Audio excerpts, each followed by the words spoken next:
delegating power and authority.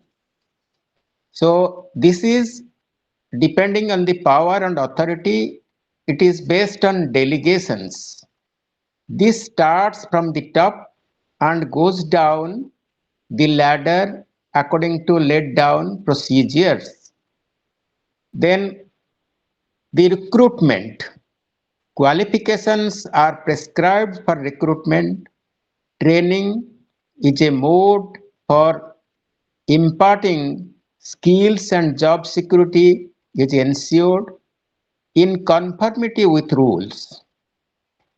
The duties, responsibilities, and reporting relationships are structured in a command hierarchy. There are also opportunities for specialization, and a certain amount of stability is provided through a bureaucratic organizational structure. These There are certain drawbacks also in bureaucratic structure. Rules and regulations are rigid. The flexibility deters the pace of change or reacting to crisis situations. Functions are directed in a mechanical way with no scope for human relations or emotions. There is no emotion, though no human relation in bureaucracy. Inordinate delays occur in decision making and implementation because of hierarchical functioning and rigid procedures. Administrative theory. Some of the salient features of this theory include division of work for higher productivity, authority to give orders and responsibility to achieve organizational objectives, unity of command to reduce confusion and conflicts, subordination of individual interests to common interests, fair salary structure with rewards for good performance, respect for the obedience to organizational goals and procedures, scientific management. Scientific management, whereas the earlier two classical theories focused on macrostructural aspects, the scientific management theory emphasized upon the micro aspects. So let us discuss what are the scientific management. Number one, develop a science for each element of man's work which replaces the old rule of thumb method. That means there is no thumb rule. Scientifically select and then train, teach, and develop a work plan. Management should cooperate with the workers, equal division of work and responsibility amongst the management and workers. Now we'll discuss about neoclassical view. Neoclassical view is a new view. It is a update view.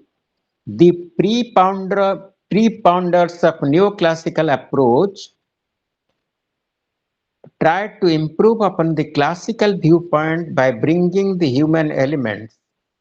This provided a thrust towards participative management and democratization of organizational power structure.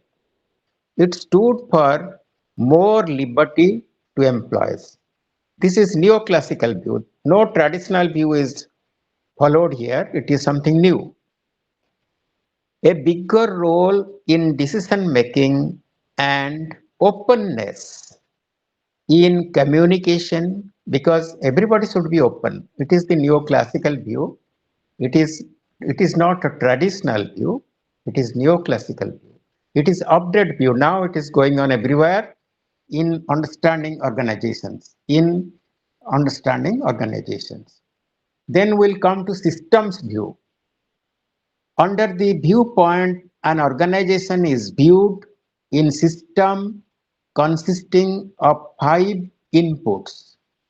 What are the inputs? Inputs, process, output, feedback, and environment. The system approach emphasizes upon the interdependence of every segment of the organization, which through interaction from a unitary whole, because there is a system is following that is functioning as a unity.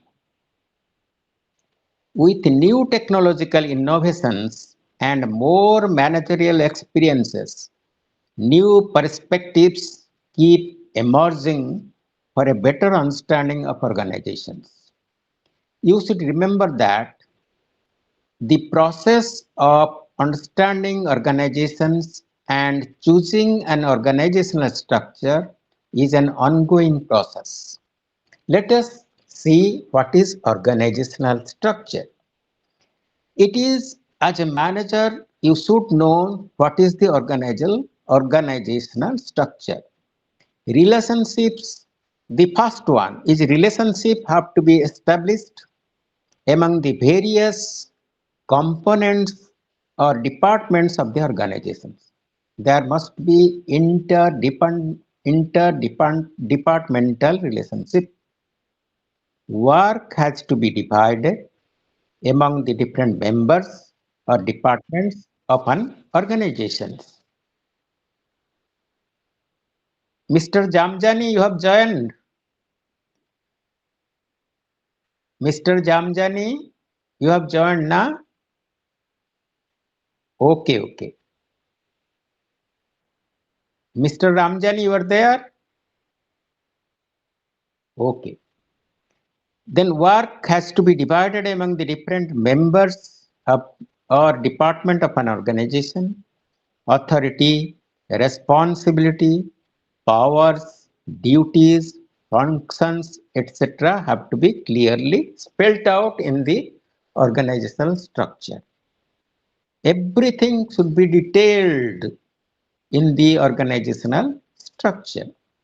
The activities have to be the activities have to be coordinated effectively, and the actions of the members have to be monitored or controlled. However, all these are directed towards achieving the stated goals of an organization. By an organization structure, we mean a process through which the organizational tasks are divided, organized, and coordinated. Organizational structure plays a vital role in decision-making process. Then we will see what is a organization chart. Okay, okay, thank you. No problem. Thank you. Thank you very much. Let us see the organizational chart. In an organizational chart, in an organization, we will see the managing director is at the top.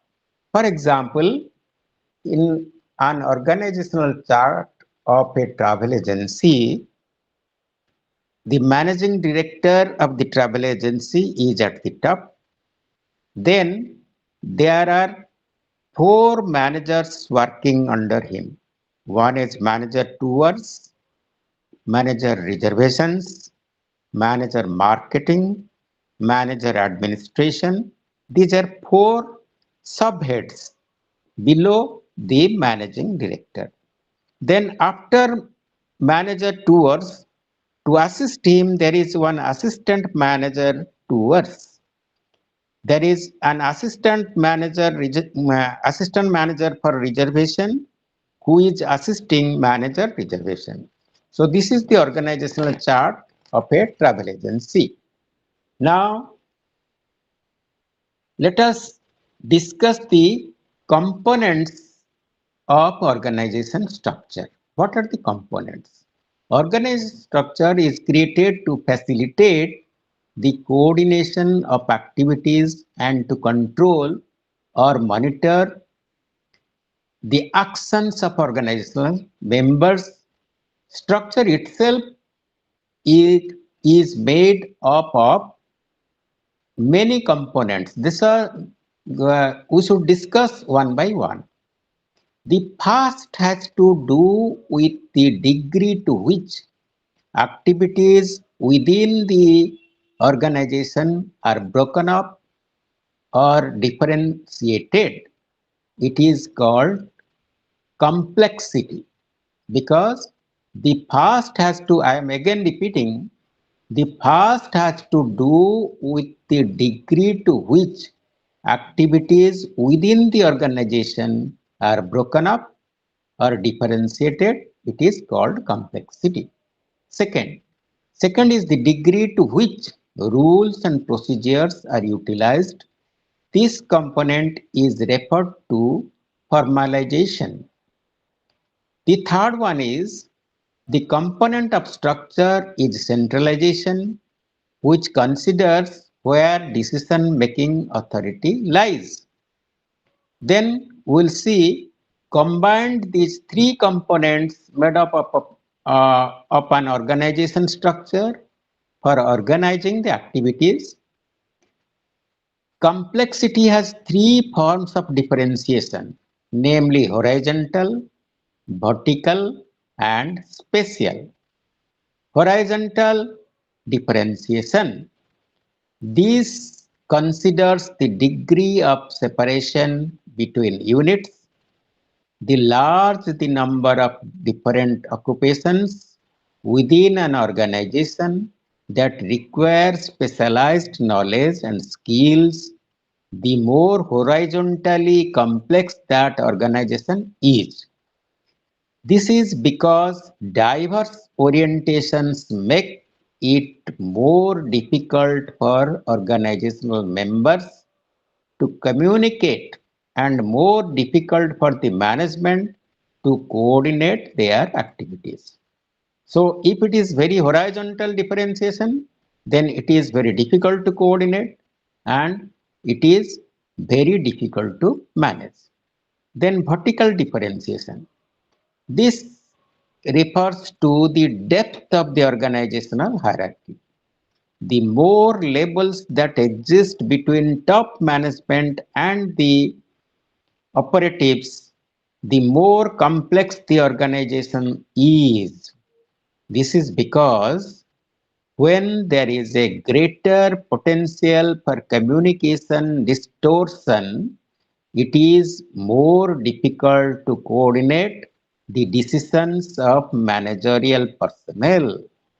It is also harder to top management to oversee closely the actions of operatives where there are more vertical levels. Spatial differentiations. It encompasses the degree to which the locations of an organization's physical facilities and personnel are geographically dispersed. As spatial differentiation increases, so does complexity because communication, coordination, and control become more difficult. Coordinating Sheraton's hundreds of hotels. For example, Sheraton has hundreds of hotels. Coordinating Sheraton hundreds of hotels located around the world is a far more complex undertaking than coordinating the dozen New York City hotels that make up the Helmsley chain. Then formalization. This term refers to the degree to which jobs within the organizations are standardized. If a job is highly formalized, the job incumbent has a minimum amount of discretion over what is to be done, when it is to be done, and how he or she should do it. In other words, there is less emphasis on the decisions to be taken on routine works. There are explicit job descriptions, lots of organizational rules, and clearly defined procedures covering work processes in organizations where there is a high formalization. On the other hand, where formalization is low, job behavior is relatively non-programmed and employees have a great deal of freedom to exercise discretion in the work that they have to exercise options, take a lot of decision in their routine work.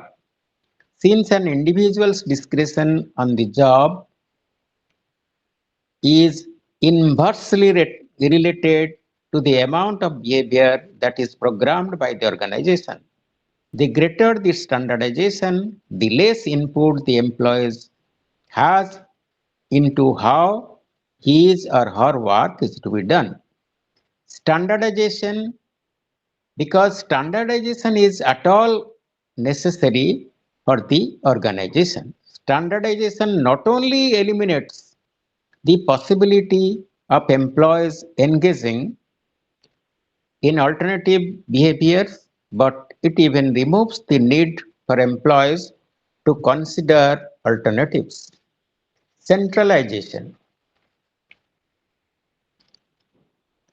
Centralization is that the former case is called centralization and the latter is decentralization. Centralization is where the decision comes to one person, that is centralization. Decentralization means the work is divided and the decision is left to others. Then classification of organization structure. We will see now the classification of organizational structure. The concept like complexity, formalization, and centralization may often seem abstract or the typical reader or the average employees in an organization. A simple classification scheme that can help to describe the organization and on which most of the organizational designs are based in the classification into mechanistic structure and organic structures. An organization overall structure generally falls into one of these two signs. The mechanistic structure is characterized by high complexity, especially a great deal of horizontal differentiation, high formalization, limited information network, mostly downward communication, and little participation by low-level members in the decision-making process.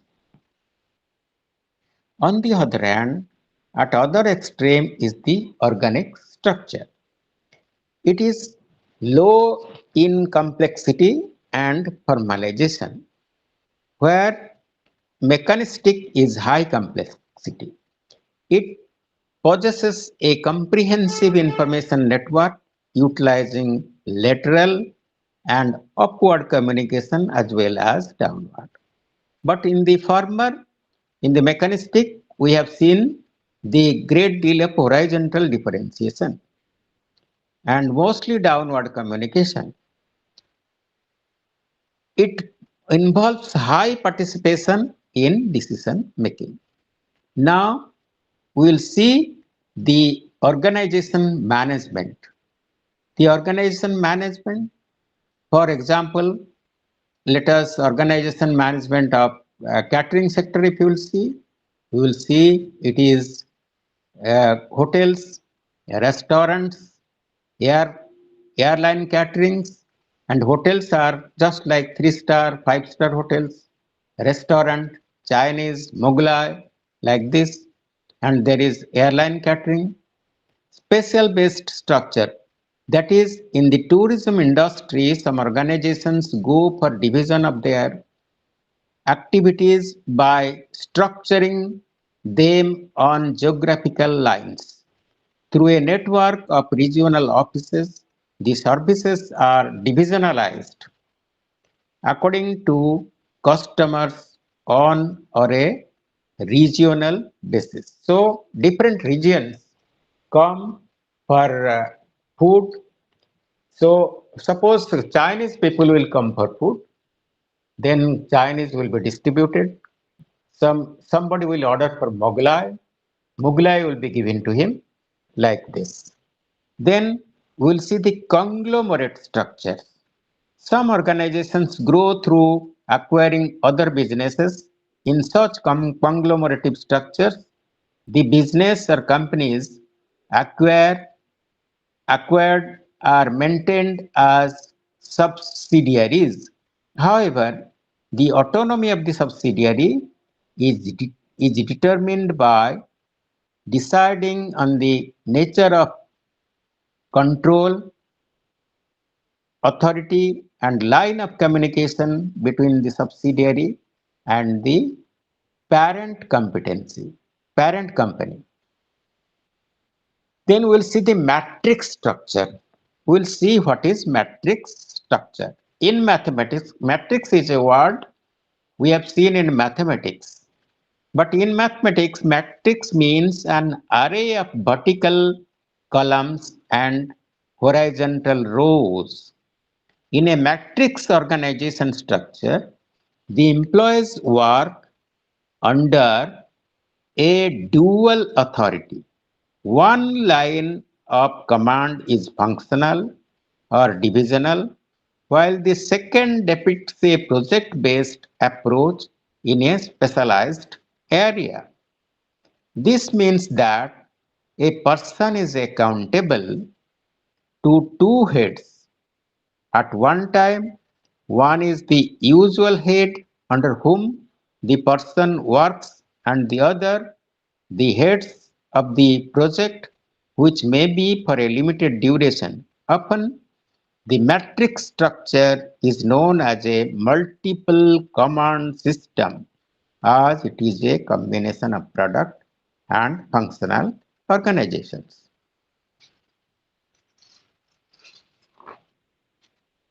Now, we'll discuss about now we'll discuss about there are certain factors to be kept in mind while choosing a structure. These include size of the organization, objectives of the organization, the market and environment, range, nature and scope of business, technology to be adopted, etc. Now we'll discuss about the organizational culture. Everything has a different culture. All things have a culture separately. Now we'll discuss what about the organizational culture. Very often you must have heard these words that the culture of so and so organization is very good. The climate in that organization is not good, or from the employee's point of view, and so on, and organization it is bad or good. Organizational culture is a relatively uniform perception held of the organization. It has common characteristics. It is descriptive. It can distinguish one organization from another and integrates individual, group, and organization system variables. Very often, organizational culture is also described as organizational climate. Renato Tagliuri described organizational climate as a relatively enduring quality of the internal environment that is experienced by the members, influences their behavior, and can be described in terms of values of a particular setup of characteristics of the organizations. Now we'll discuss, let us examine some dimensions and determinants of organizational culture. What are the dimensions? Some dimensions of organizational culture are as follows. Autonomy. Autonomy means it is closely related to the freedom in exercising responsibility. So there is autonomy. If somebody will just have his own wish for decision making, managing themselves or dealing with the subordinates, etc., that is called autonomy. Rewards, where how and to which degree an organization rewards individuals for hard work or achievements or not is another dimension of organizational culture.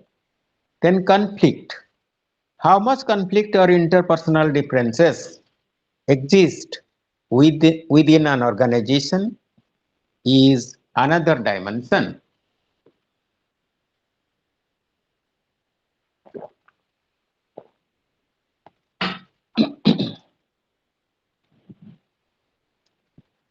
Then the next one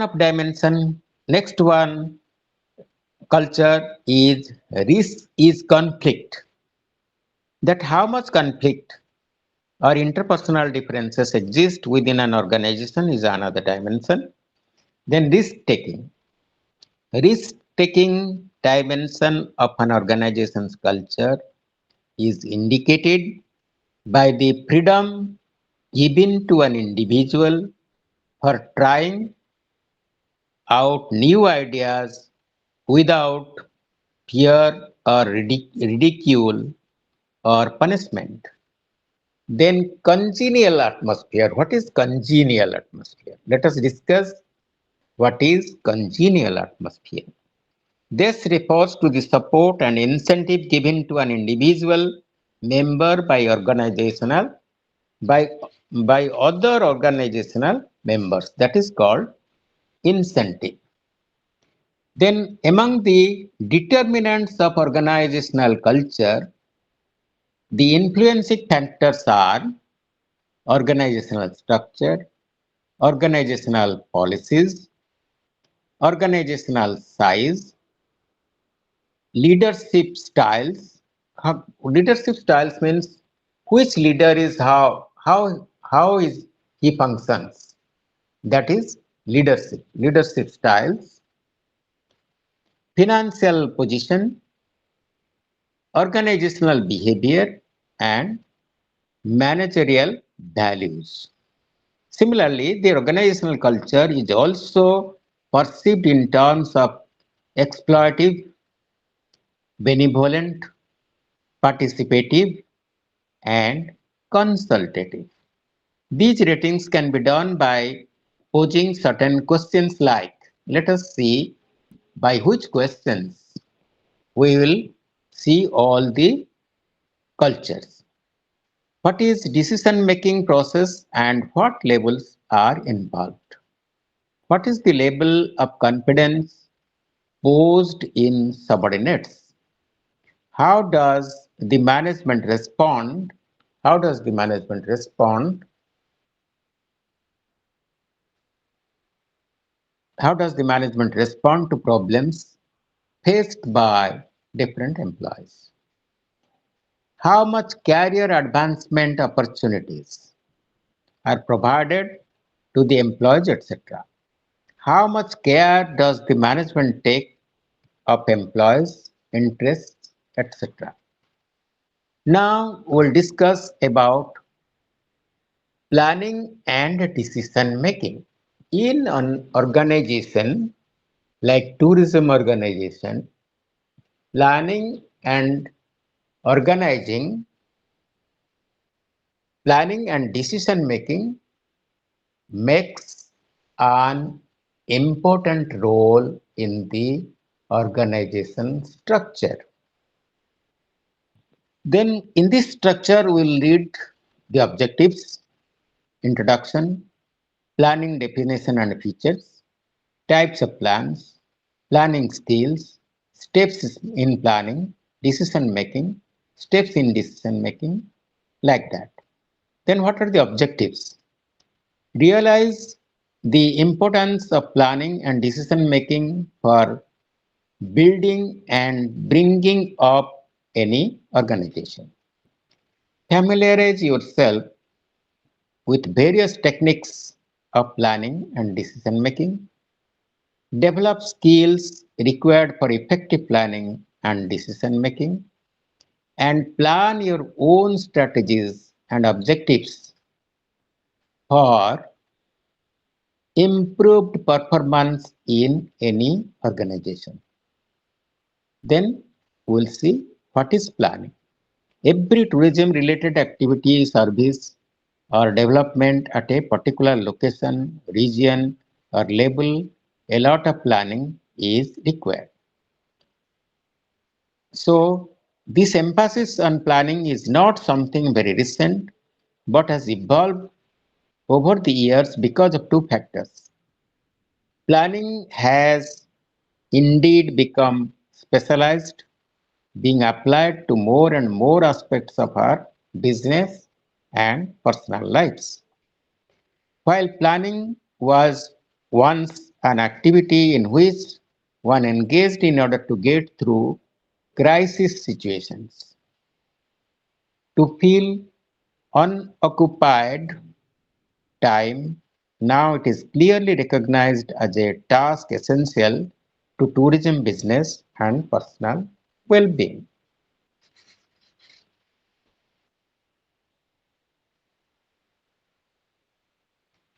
Then planning definitions and features. Then we'll see what is planning definitions.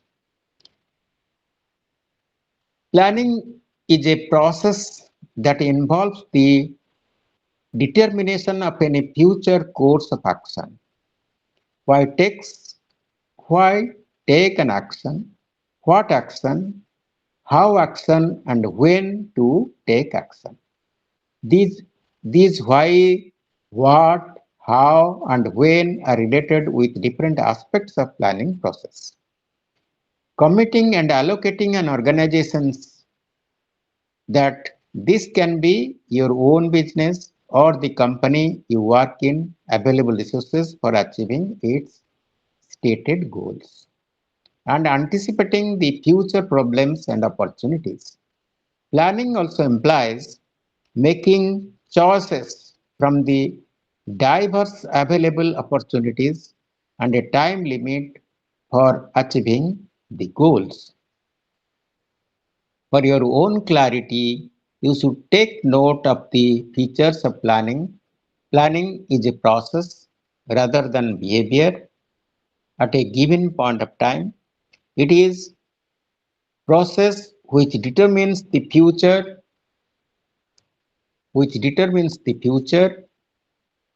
course of action, concerned basically with the future and requires forecasting of the future situations. The process of selection of a suitable course of action, keeping in view the available resources, not restricted to a certain action of the organization but is undertaken at all levels. This is because all levels of management are concerned with the determination of the future course of action. A pervasive and continuous management function involves complex process of perception, analysis, conceptual thought, decisions, and actions. Hence, one must take note of the advantages of planning. You can direct the activities in an orderly way for achieving the goal. Unproductive work and wastage can be minimized. Proper resource allotment can be done. Better utilization of available resources is possible. Problems and competitions, etc., can be anticipated. Things can be looked at in totality, etc. Then types of plans. There are mainly two types of plans. One is strategic plans then operational or tactical plans. Strategic plans decide the aims and policies of an organization accordingly. The programs and methods for the fulfillment are also detailed. In the strategic plan, enables you meet future contingencies, correct errors, take timely decisions, and avoid deviations. Operational planning determines the task to be accomplished, determines responsibilities, allocates the resources, and sets measurement for every work. Operation planning determines the task to accomplish, determines responsibility, allocates resources, and sets measurement for every work. Besides these two types of plans, these may involve individual activity, departmental activity, or entire organizational activity. Organizational activity. Such plans are related to policy matters, procedures, methodologies, quality assurances, budgets, projects, or technologies. You must remember here that planning involves all these things. All these things planning involves. Now, planning skills. How to plan a skill? Think ahead. Forecast future trends. State organizational goals. Choose strategies. And arrive at performance standards, etc. The mission statement should be such that it clarifies the nature of organization, in what the organization is, what the long-term objectives are, what are the short-term objectives, and the methods to be adopted for achieving these objectives. A mission statement is relevant for big as well as small organizations and both profit making as well as non-profit making organizations. Now let us see the different states of planning, the different steps of planning. Preparation of opportunities, then it will go establishing objectives, then planning premises, then we'll see the alternatives, identification, evaluation, and choice alternatives. These are the three alternatives: identification, evaluation, and choice. Then we'll go to formulation of supporting plans, then establishing sequence of activities. Then perception of opportunities. Perception of opportunities include a preliminary look at possible opportunities and the ability to see them clearly and completely. A knowledge of where a knowledge of where the organization stands in the light of the strength and weaknesses. An understanding of why the organization wants to solve uncertainties and a vision of what is expected to be gained. Then establishing objectives. Major organizational and unit objectives are set at this stage. They, specify the results expected and indicate the endpoints of what is to be done, where the primary emphasis is to be placed, and what is to be accomplished by various types of plans. Various types of plans. Then planning premises. Planning premises are planning assumptions, the expected environment, and internal conditions. Thus, planning premises are both external as well as internal. External premises include total factors in task environment like political, social, and political, social, as well as external. Internal factors include the organization's policies, resources of various types, and the ability of the organization to withstand the environmental pressures. Identification of alternatives. What are the different alternatives we may choose here? At this stage, various alternatives are identified based on the organizational objectives and planning premises. The selected alternatives are then reduced so that the most promising ones may be taken for detailed analysis. The concept of various alternatives suggests that a particular objective can be achieved through various actions. Evaluation of alternatives. How to evaluate the different types of alternatives. At this stage, an attempt is made to evaluate how each alternative contribute to the organizational objectives in the light of its resources and constraints. Choice of alternatives. Once the alternatives are evaluated, the one which fits best in the organization is selected. Then formulation of supporting plans.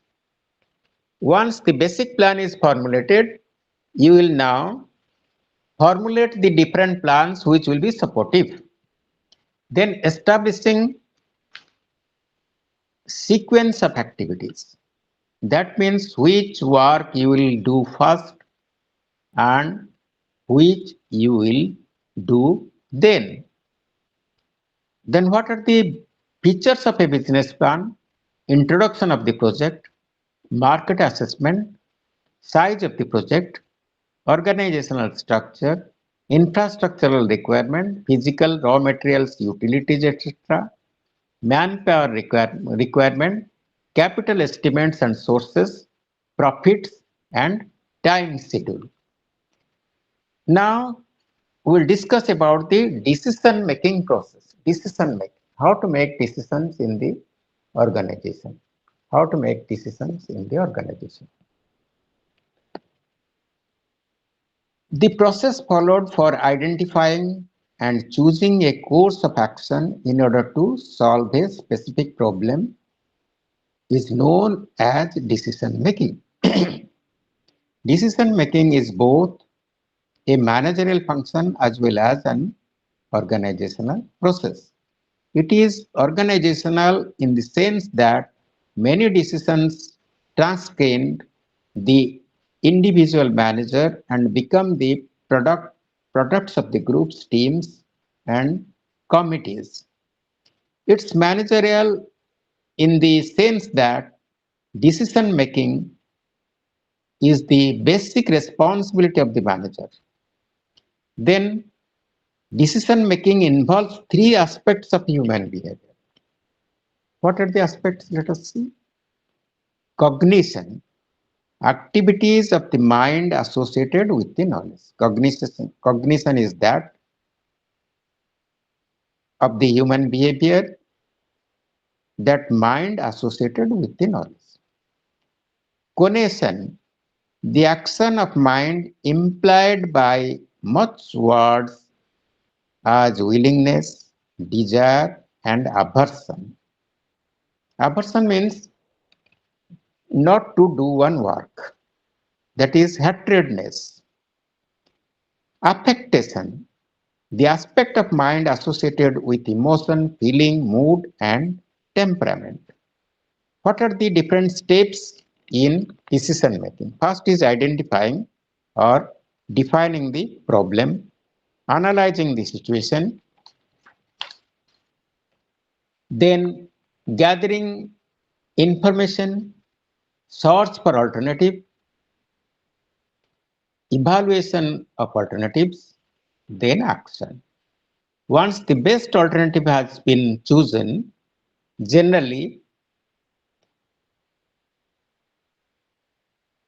it is felt that the process of decision making has been completed.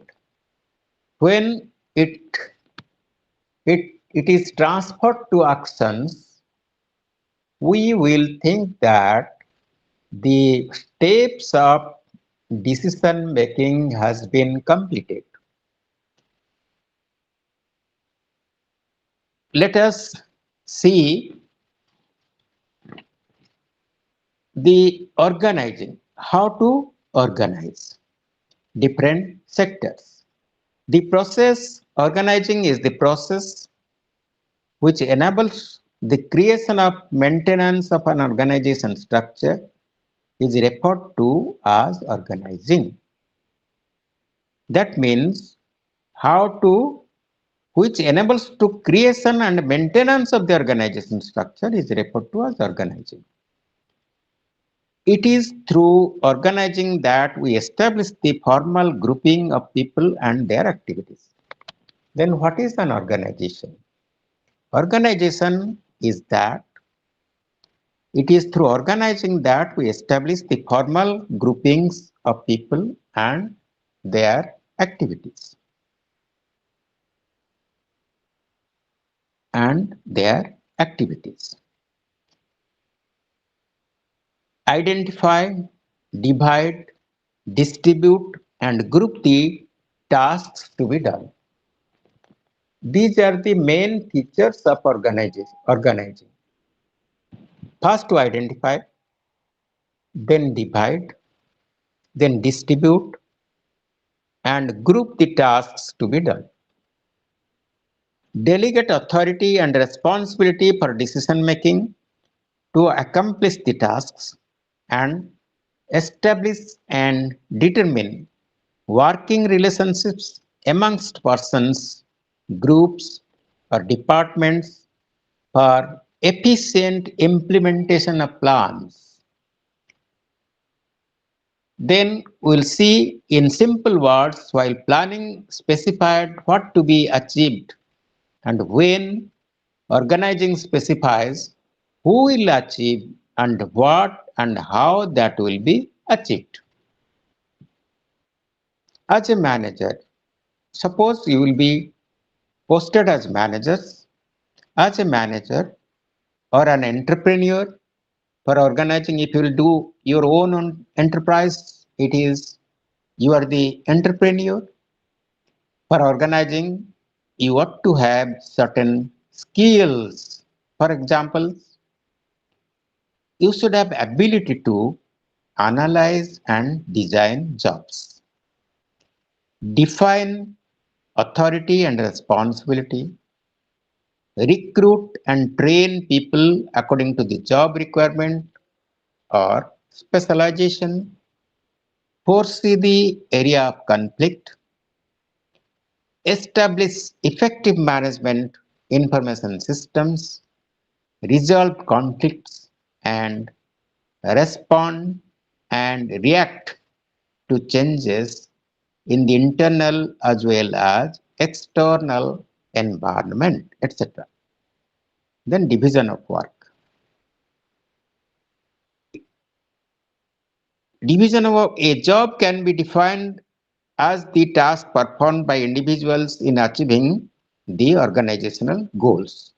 Then how you will divide the division of work? By job specification. In relation to specific jobs, you can take note of job enlargement, increasing the scope of a job through additional tasks, job rotation, moving from one job to another, and job enrichment, providing motivation to the employees.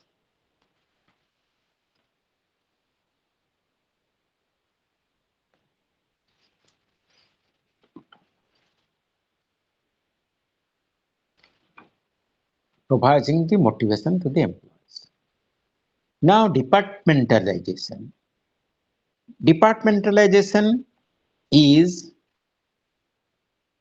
in fact, the grouping together of a job into work unit is termed as departmentalization. That means to give the work to a group, give the jobs to a group and different groups, that is departmentalization.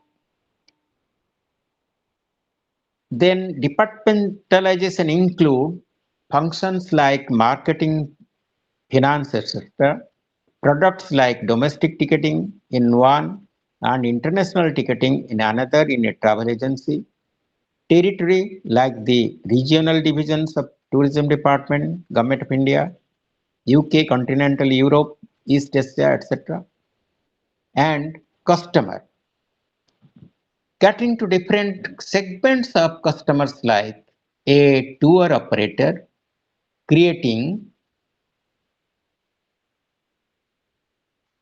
separate departments for students, LTC travelers, and off-budget travelers, etc. Spans of control.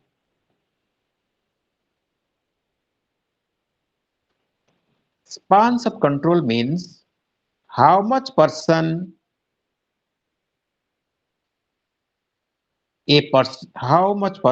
can be controlled by a particular manager. That is the span of control. It The number of subordinates are specified in different organizations, how a person will control. In tall organizational structure, there are narrow spans of management and with many levels between the top and lower level managers. But in the flat organizational structure, fewer management levels with wide spans. Delegation of authority. How the authority flows from top to bottom. That is delegation of authorities. It is described as a power delegated to the job which the specific individual is holding in the organization.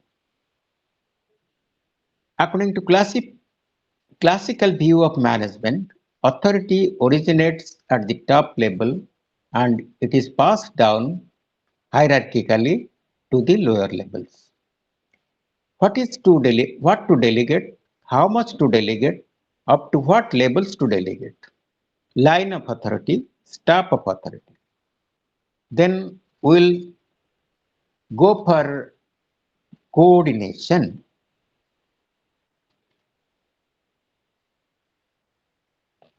Establishing relationships among different segments and activities of an organization and establishing linkages among them is defined as coordination. For effective coordination, it is necessary to build a management information system or MIS. Generally, MIS refers to a system through which information is collected, processed, and presented to the top management for decision making. But it is essential that the MIS should also be used for information sharing among the different departments and managers of the organizations. Then leading or actuating. How it is to be led, how it is to be performed. Remember that he is only playing a role, would the mold the role according to the situation, follow a participative approach, and attempt to command the respect of his or her subordinates. Then we'll go for the unit 8, that is controlling. In controlling, we'll see the objectives, then we'll see what is controlling, what is definition and need, then types of control, steps in the control process, effective control techniques, implications of control, we'll see like that. Now we'll go for definition and need.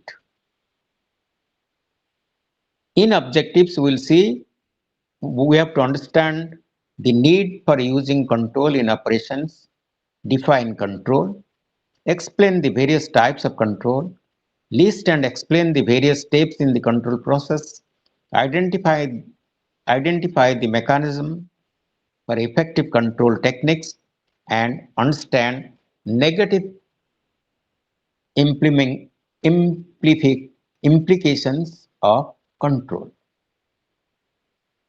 Then we'll see what is the need and definition of control. Management control can be defined as a process which ensures that the progress of the assigned work is according to the plans.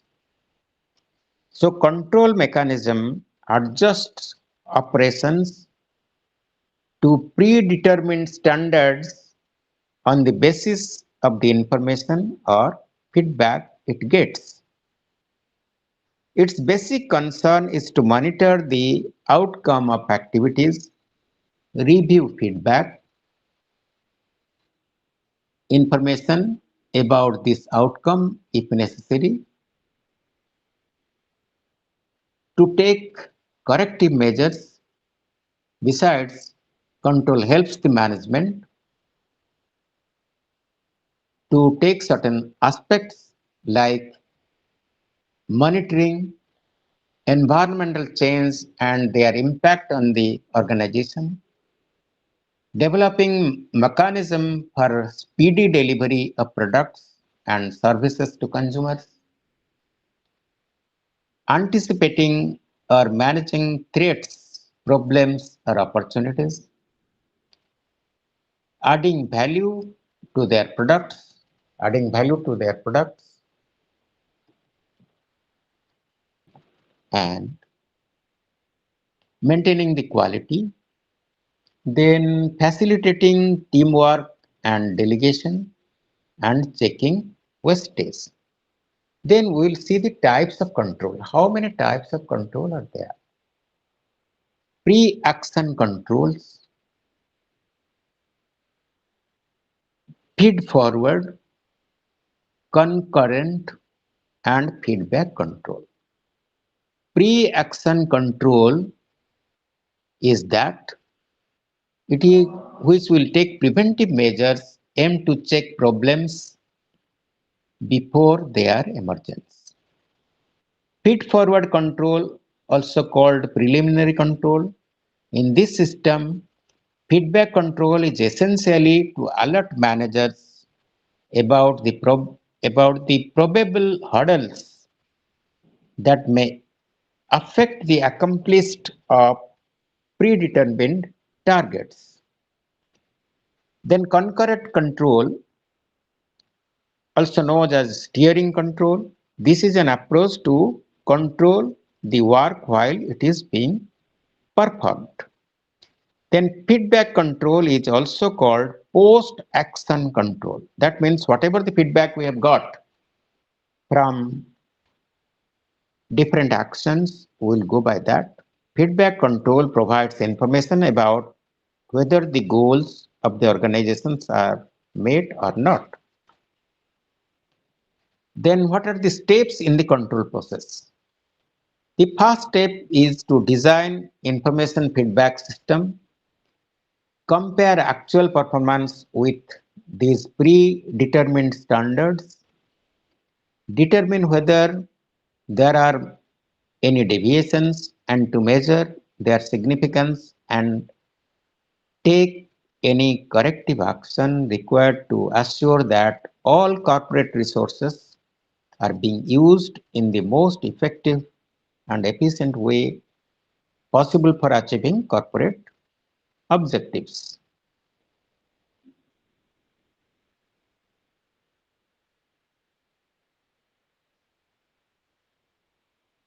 Objectives. This definition thus mentions four steps to be followed in the controlling process. Establishing performance standards, measuring performance, comparing performance with standards, interpreting results, and taking corrective action. Then,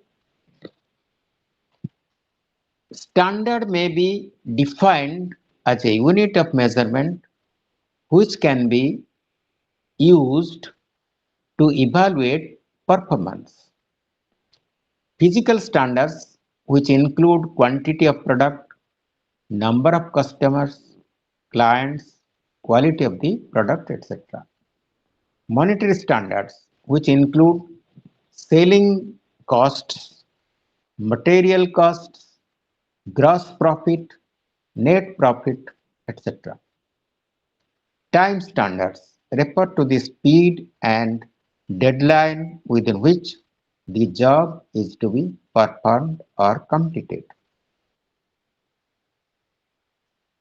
The standards should be stated clearly in measurable terms with a time-bound approach.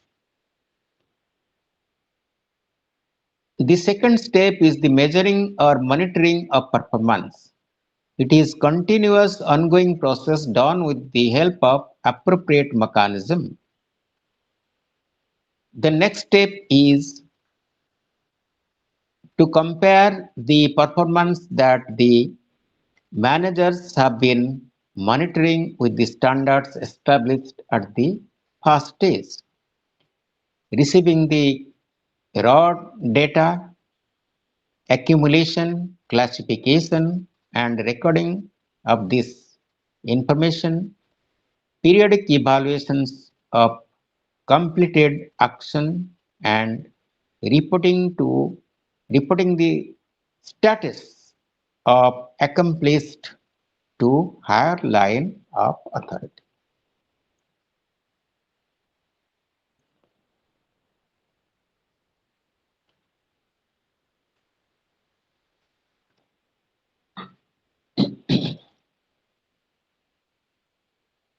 Then, how to take appropriate action? Corrective action is essential to ensure that in future the desired objective is achieved. This may involve alterations, changes, rethinking, or devising and employing better methods. The important point is that a manager you must consider various alternatives and depending on the requirement take proper action, only identifying features of no use. Information seeking, information sharing, and information analysis are vital in the control process. Effective control techniques. What are the effective control techniques?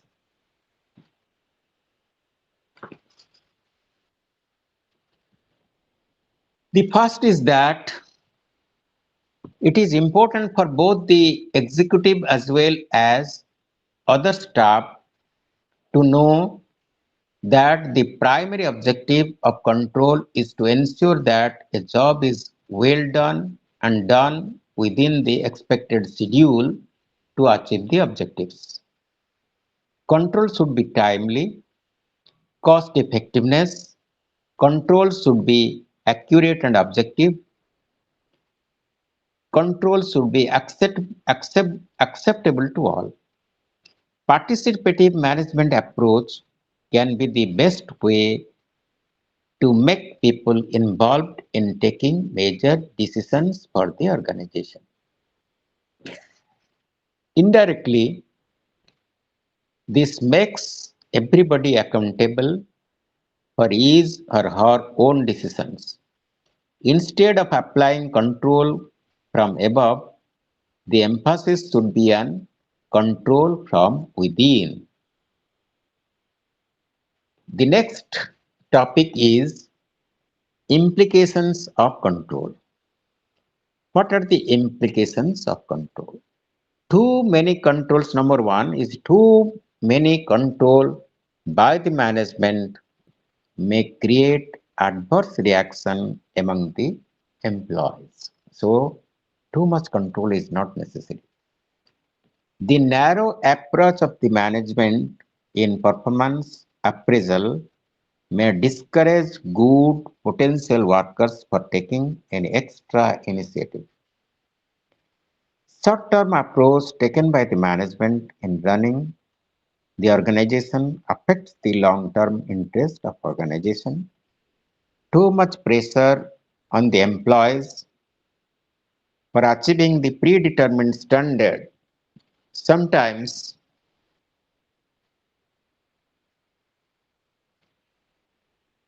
sometimes leads to classification leads to falsification of reporting or of information. This may discourage good workers and determine the very purpose of control. Over centralization in decision making creates an alien attitude among the workers. Management should try to avoid negative controls such as punishment, memos, etc. Then we'll go to the block third of management in tourism, that is organizational behavior.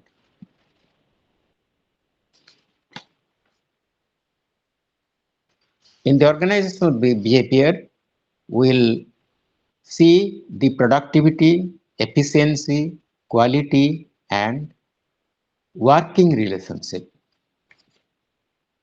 Small group behavior. Small group behavior, people in a group behave differently in comparison to when they are alone. Understanding of group dynamics is necessary to understand organizational behavior. Groups are important to improve organizational outputs and to influence the attitude and behavior of members of the organizations. Categorization of groups. How to categorize, how to classify the groups.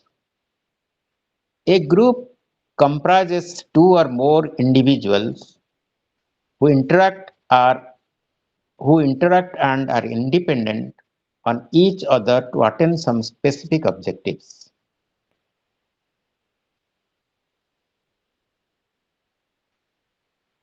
Groups to which an individual really belongs is called membership groups, while a reference group is which one with which he or she identifies or to which one should wish to belong. Then one is primary group and the other is secondary group. Small group, like what are the characteristics of small groups? What are the characteristics? An association of a limited number of persons willing to have frequent face-to-face interaction over a fixed span of time. Over a fixed span of time.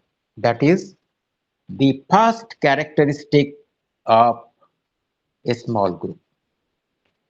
The next one, members having like-minded approach and intentions, preferably positive ones towards each other. Members differentiating with members of other subgroups in some regard. Group members being mutually aware of their membership of the group and thus having regard for the accepted moves and norms, free flowing both ways, communication within enduring the feeling of others and also recognizing the group sanctity.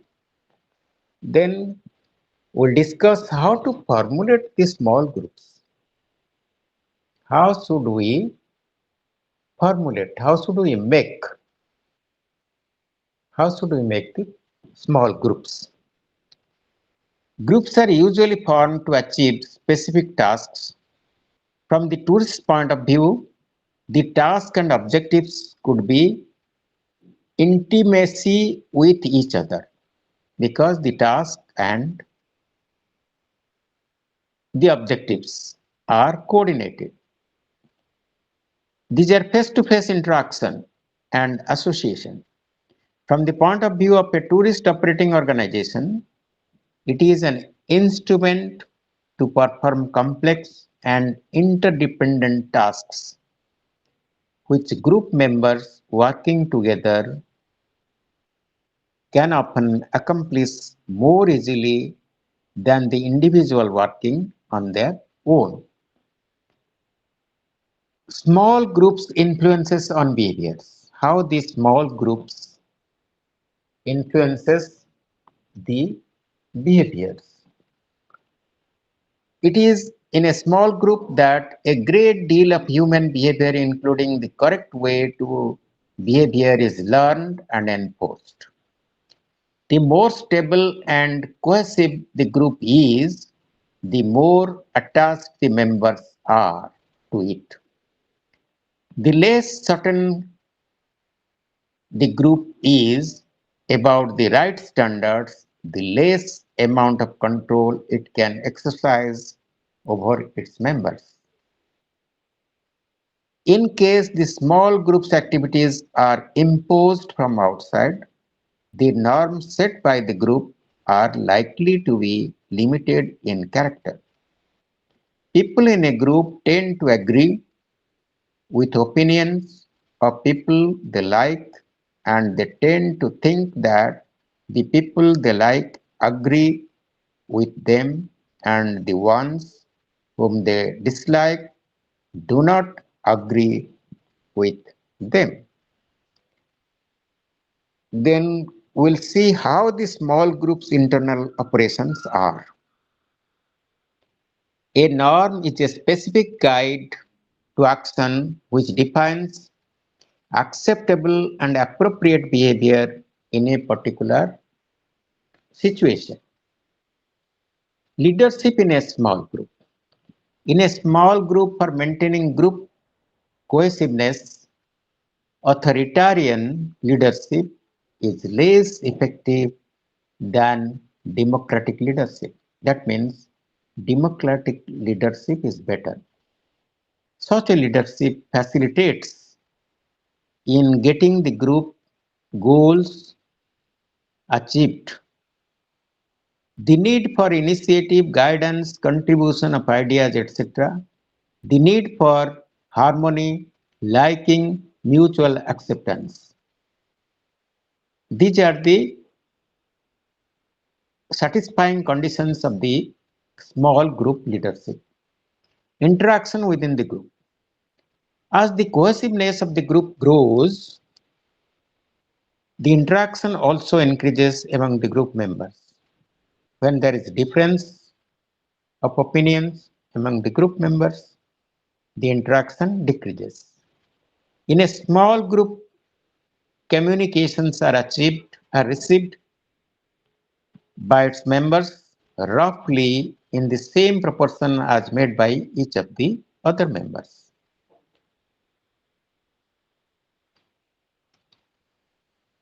When the problem has a definite and identifiable solution, in other words, when it is a technical and not attitudinal problem, when the initial judgment of the individuals in the group is not homogeneous and a range of possible solutions are available initially to the group for the considerations.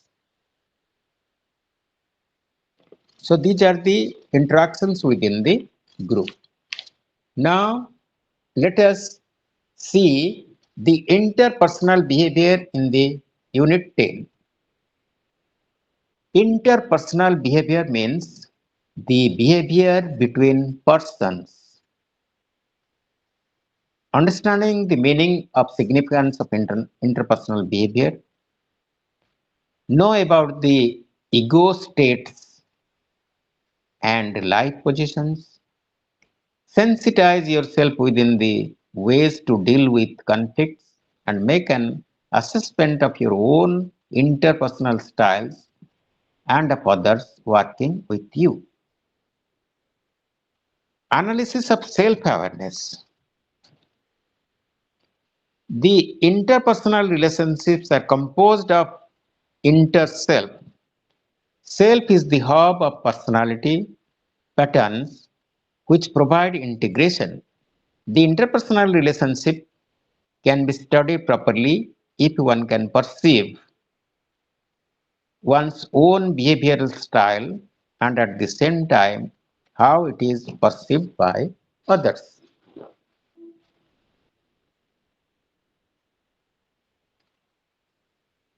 Now we'll see the open self, the quadrant that is known to the self and also known to others in any specific organizational setting is called the open self.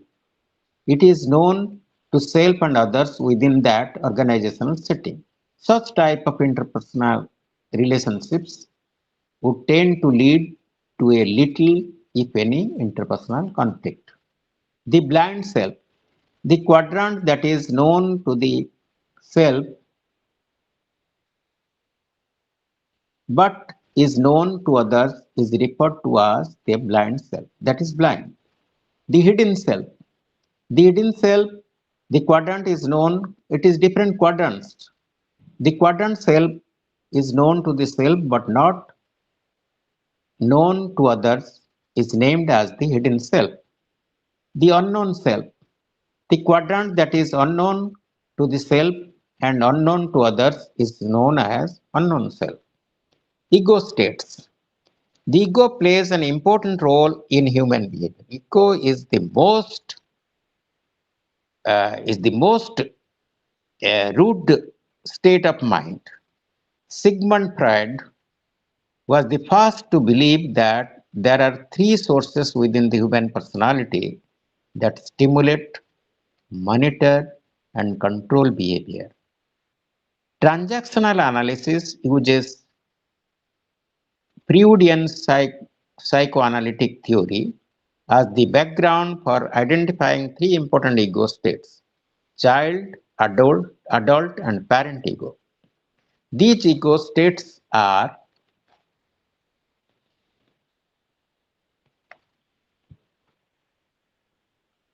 roughly equivalent to Freudian concept.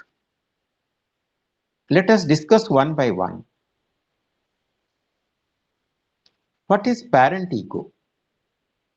For better or for worse, parents serve as models and are imprinted on the brains of the children.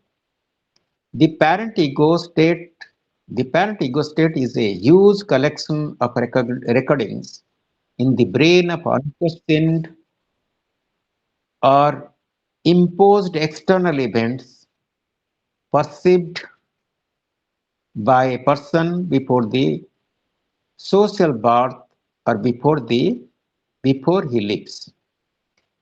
Not, there are two types of parent ego states. One is nurturing parents and prejudicial parent or critical parent.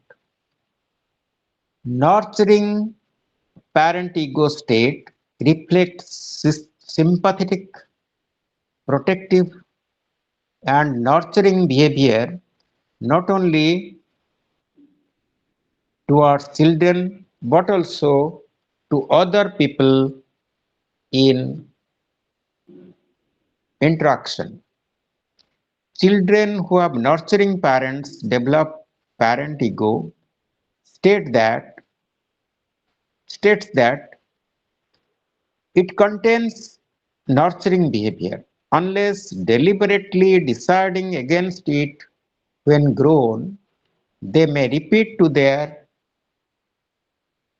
own children the same sympathetic, nurturing remarks and gestures that they learn from their parents.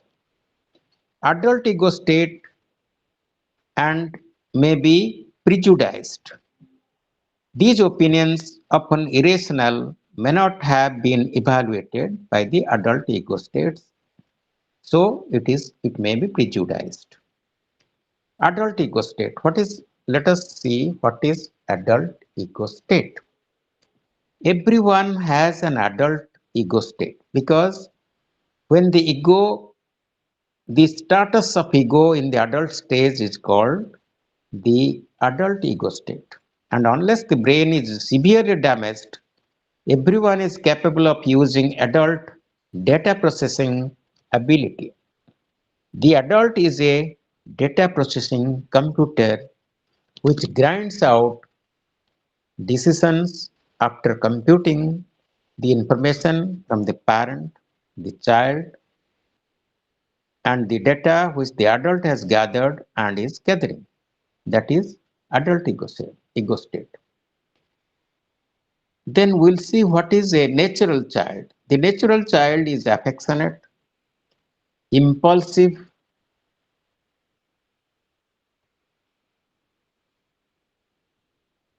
the natural child is affectionate, impulsive, sensuous,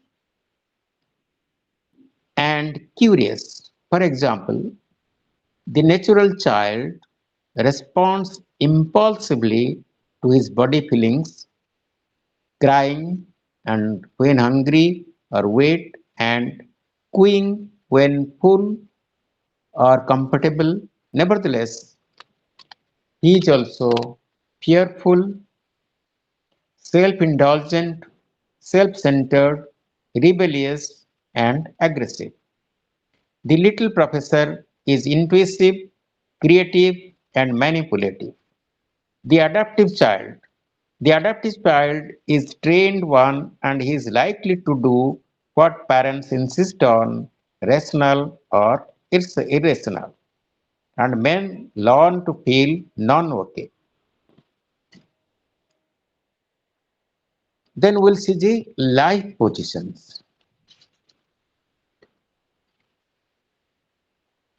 Very early in the life, a person develops certain specific perception based on his or her experience about the self-ego and others' behavior. What are the ways to deal with conflicts? The main or primary unit of any organization, large or small, is the individual. If a manager knows what factors influence an individual's behavior, including his own, he would be able to manage more effectively.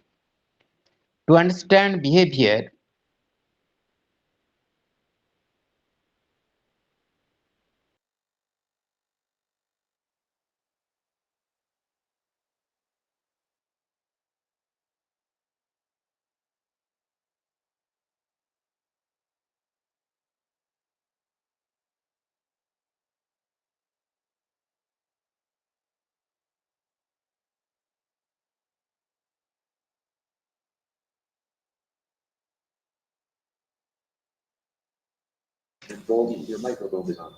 Sir, your voice is not coming, sir.